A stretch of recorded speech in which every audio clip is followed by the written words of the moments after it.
I was looking through the window of a COVID ICU, and that's when I realized I might see someone die.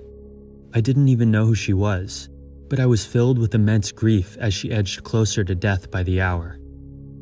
What I didn't know yet was that by the time I left just 2 days later, at least 3 patients would be dead. The vaccine offers hope, but the sad truth is that the virus continues its brutal slaughter in ICUs like this one in Phoenix, Arizona. The only people allowed in are our healthcare workers. They're overworked and underpaid in a deluged hospital. I wanted to know what it is like for them now, after a year of witnessing so much death. All right. Eager to show us their daily reality, 2 nurses wore cameras, so that for the first time, we could see the ICU through their eyes. Unless you're actually in there, you have no idea. Nobody can ever even imagine what goes on in there.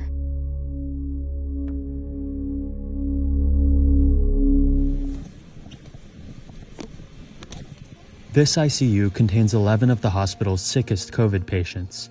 Most of them are in their 40s and 50s, and they are all on death's door. It's an incredibly depressing place. I blurred the patients' faces to protect their privacy, but I also worried that blurring would rob them of their humanity. The family of this patient, the one who was rapidly declining, allowed her face to be shown, and they readily told me about her. Her name is Ana Maria Aragon. She's a school administrator and a 65-year-old grandmother. Sarah Reynolds, the nurse in charge of this ICU, organized a video call with Anna's family to give them a chance to be with her just in case she didn't make it.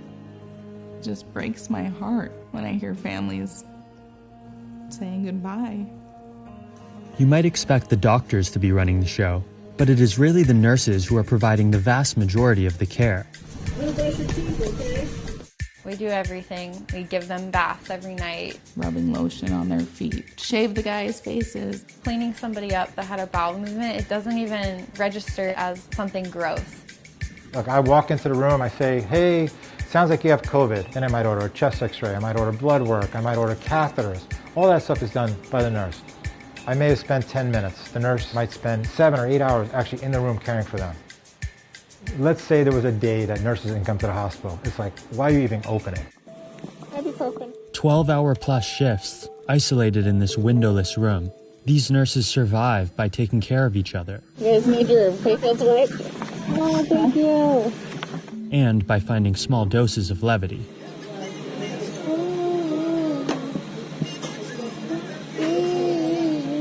I'm getting older now, and there's all these new young nurses coming out, and I feel like a mom to all of them. Morgan, she's got big aspirations. She loves to snowboard, and she's so smart. And Deb's just, she's funny. I'm just going to follow you, Grandma Gal. You're so photogenic. Just look at you. You're glowing. I tease her all the time. I can tell her to do anything and she'll just do it because I think she's scared of me because I just always tease you. Make sure you have no wrinkles in those sheets.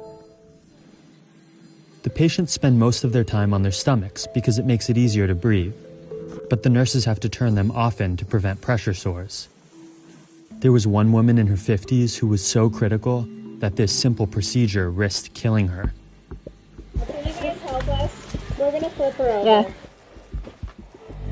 Even just turning them on their side, their blood pressure will drop, their oxygen levels will drop. Let's just disconnect all the wires so that we don't have everything tangled. Her heart had actually stopped the day before. And so the concern was if it was going to make her heart stop again. This will probably be the last time you'll ever hear from her. Okay, so on Amber's count. 1, 2. And come over, push it. Ugh. We were all watching the monitors. And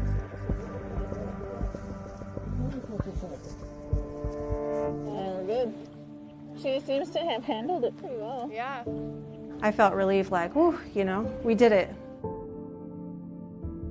Arizona is a notoriously anti-mask state, and it faced a huge post-holiday surge in COVID cases. In January, the month I was there, Arizona had the highest rate of COVID in the world.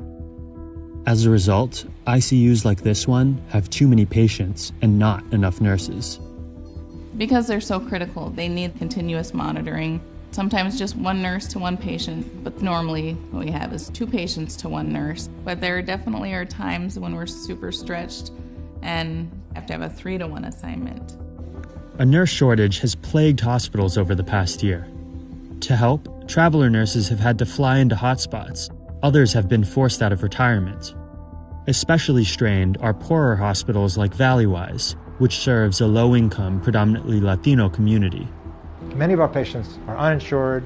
Some of them have Medicaid, which pays something, but unfortunately not enough. This means they simply can't compete with wealthier hospitals for nurses. There's a bidding war.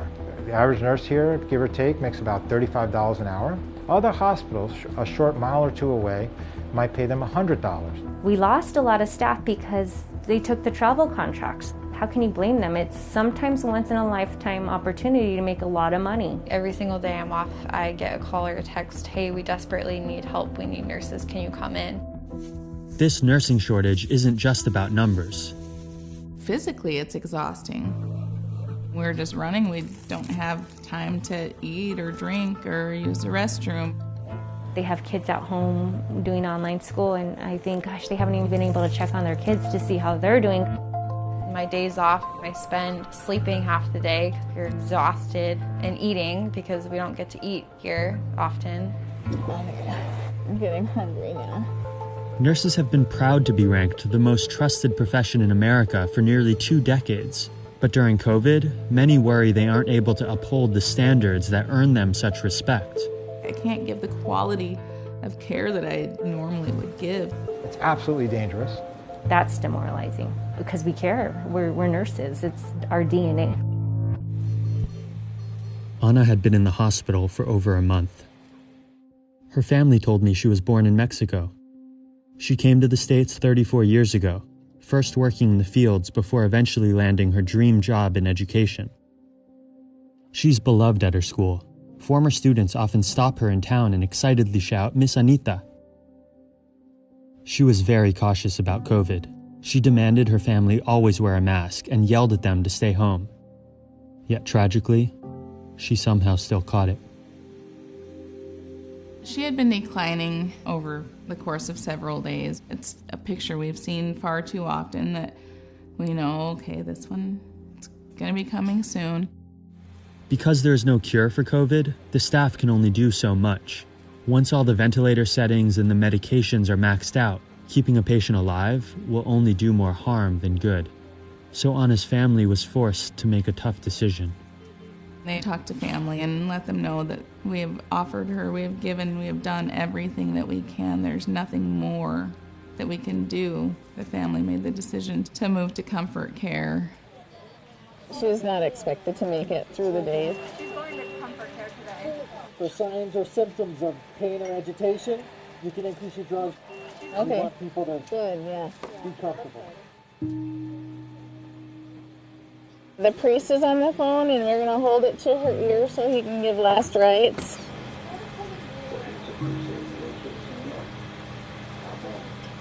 Amen. Tenemos ya todos en la llamada.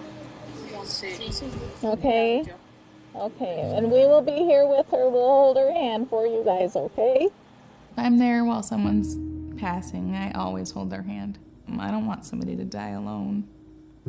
That's something that brings me peace. Whenever you're ready. Just turn the vent off. Yeah. Gracias, mamita.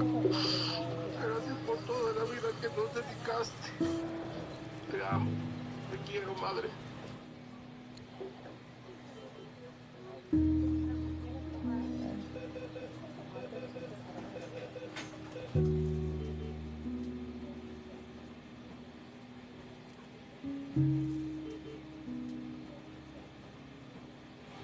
Okay, I'm ready.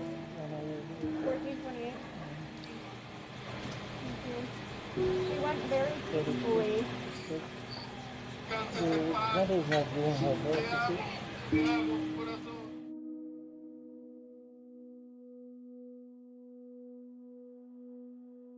dance floors packed, people hugging, holding hands, and almost no one wearing a face mask. I think, like many healthcare workers, I'm angry a lot, and kind of my faith in humanity has dwindled. How can you think this isn't a real thing? How can you think that it's not a big deal? Arizona Governor Doug Ducey has advocated for personal responsibility over mask mandates, even though he's been photographed maskless at a gathering, and his son posted a video of a crowded dance party. Even on the outside, they say, I don't care, I'm not wearing a mask, I'm not getting the vaccine. That's bullshit. The second they come into the hospital, they want to be saved. Never do they say, I made the decision, I'm accepting this, don't do anything, doctor. 500,000 people in this country have died from COVID. Many have been in ICUs, with nurses, not family members, holding patients' hands. I always wonder, are they still going to be there when I get to work? It's on my mind when I get home. Are they going to make it through the night? There's one that I can think of right now. One patient in his late 50s was so critical that he required constant supervision. Each of his breaths looked painful. There was one day that he was looking a little bit better, and so he was able to shake his head and smile, and we set up a video call for him, and it was just the sweetest thing ever. I could hear his little grandson. He was probably like 4 years old or so. I saw him on the screen too, and he was just jumping up and down, so excited. And, you're doing it, Grandpa, you're doing it. We love you, look at you, you're getting better. It just broke my heart. It broke my heart. He's one that I don't think is going to be there when I get back on Sunday. But I'd already been told something Sarah hadn't. The patient's family had decided to take him off life support. Okay. Yesterday, the family decided to put him on comfort care. Yesterday they did? Oh.